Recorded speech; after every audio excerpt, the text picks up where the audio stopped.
Hey guys, Lynn Cox here, anxiety expert, hypnotherapist, rapid transformational therapist. Anyway, following up to a series that I wanted to complete, so I'm coming to you from the stairs that I do my some conditioning on, and I love to do videos while I'm here. It's a good time to kind of kill two birds with one stone. Anyway, going back to a study that I referenced from Psychology Today, where 9,000 individuals were interviewed and asked which virtues they would like to have. And there were a top 5 that were somewhat surprising to the psychologist that was conducting the study. I did a little bit on the first 2, which were forgiveness and creativity. And so the third virtue, we went 5, 4, 3, 2, 1. I'm just doing videos on each one to give you some advice on how you may be able to acquire these virtues or amplify them in your life. So the third virtue was that of perseverance. So perseverance, I love this one. And it's fitting that I'm talking about this from the stairs because I'm going to be quite honest with you. I really don't feel like being here today. I took a little break. I was away in BC for a few weeks, so my regular routine was adjusted. So I find I'm here trying to do my regular amount, and I'm kind of struggling just, 5 sets in. But that brings me to one point about perseverance, which is one way to keep momentum in your life, to keep motivated, is to know that you need to get into a rhythm. So, for example, with these stairs, I typically do 10 sets. I was really huffing and puffing and feeling like 4 was hard. I'm doing my 5th now. But after you get going for a while, you establish a rhythm. This is something that we talk about in martial arts all the time too, is keeping a rhythm and pace. It actually brings you into a state where you begin to do the thing without feeling like it's grueling or noticing it. You train your mind, you train your body. So in martial arts, we practice repetition.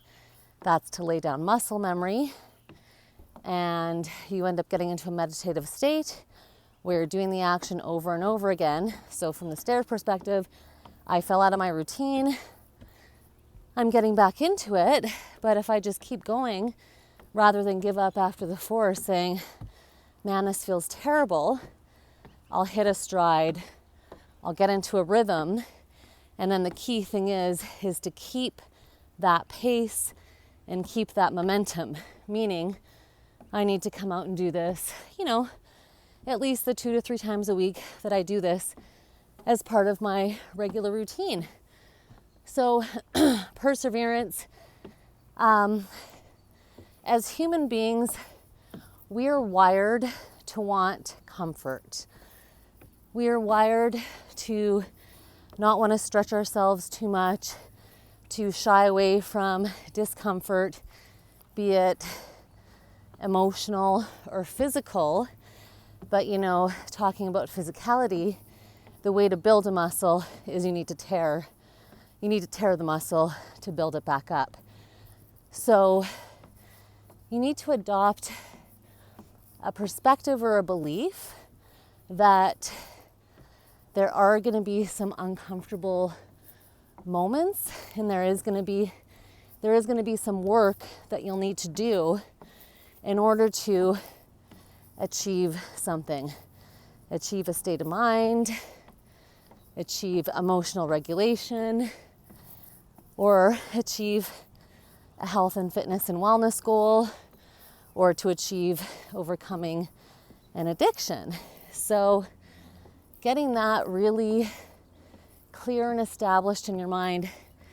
I do hate to see it, but I see a lot of people in the coaching and spiritual help and wellness kind of world, just talking about think it, believe it, and it will come. Well, you absolutely need to have a fundamental shift in your belief system if you really want to see some change. but you also need to move your feet and take action. I often think about children because they are so wise. And if you look at how little kids act, they always want to have a job. They always want to be contributing in some way. So it is my belief that it's in our human nature to have some kind of purpose and a job. So if you find yourself lacking motivation, feel like, it's your habit just to pick something up and then quit it, try to remember that it is our natural state to want to be productive, to be contributing, and that work is required. Hard work to achieve something makes that endpoint so much more sweet and delicious and rewarding. I mean, just think about if everything was handed to you on a silver spoon, if you never had to lift a finger, that's not a good recipe for building confidence, esteem, resilience, phenomenal coping skills, good mental health, good mental wellness. So perseverance, so many people do give up. I deal with so many clients who have tried a number of different types of therapies or who have half-heartedly attempted to overcome their anxiety, for example, or even health and wellness and weight goals. And they're never happy when that's the case. And so really having that virtue of perseverance, I can totally see why it's something that more people want more of. Some people do fall prey to this belief. This is actually a common belief I see in a lot of people, that they're somehow different and that nothing will work for them.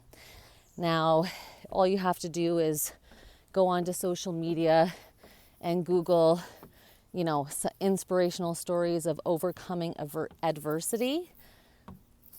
Anybody does have the capability to overcome an emotional issue, depending on what it is, a health and wellness related issue.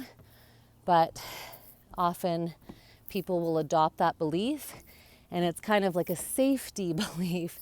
It's a safety mechanism, because if you don't try something because you're different and it's never going to work for you, you don't try, you don't fail, well, then you're not a failure. So there's actually a really good book called 101 Defenses, which is all about the defense mechanisms that our ego kicks up to, quote unquote, protect us or deflect. So for anybody interested in understanding psychology a little bit more, I would totally recommend that book.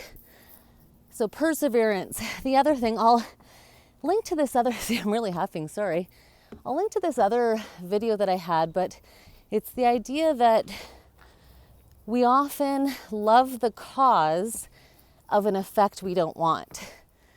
And in this last video that I posted a while back, and I'll link to it, I gave the example of, well, I want to be strong, I want to be fit, but I like to sit at home and enjoy a nice dinner and a couple of glasses of really good wine. Well, that's a cause, but if I were to do that every night, I wouldn't have the effect that I want. So instead, I have to learn how to love the cause of the effect that I want. So I've actually recorded a few videos on these stairs, and now that I'm talking about it out loud, I realize that's a bit of a strategy I've put in place to make this time on the stairs even more enjoyable. I know that I want to create content and videos about certain things. I'm here exercising, doing something I know I need to do to achieve the personal goals that I have. And then at the same time, I get to share these ideas do something that's important for my business, important for my clients, and hopefully going to provide some kind of insight or a little bit of inspiration to some of you. So I'll link to that video, but the idea is to flip it. So to learn somehow how to love the cause of the effect that you want. So the stair example is a good one. The way I work with clients, we essentially recode beliefs. My therapy is delivered under hypnotherapy, and it's highly effective at very quickly helping people reorder and change their belief structure. So for example, wanting to acquire something like the virtue of perseverance. I've actually worked with a lot of people around motivation and not procrastinating and instead being perfectly proactive. I actually have a recording about that as well that I'll link to that people can purchase and download. So anyway, perseverance, it's great because when you get to that point where you know you're capable of doing it, you know you're capable of setting a goal for something that's important to you, something you've always wanted to do, always wanted to achieve, and you start to take the steps to do it and start to see momentum, you need to keep the rhythm, keep the pace, learn how to love the cause of the effect that you want, work on shifting your mindset, understand a little bit more about how the ego kicks up these defenses to keep us where we're at. Ego's job is to keep us alive and to keep us safe, not to have us continuously expanding and growing and doing new things. So hope everybody's having a wonderful day, and I will chat with you soon.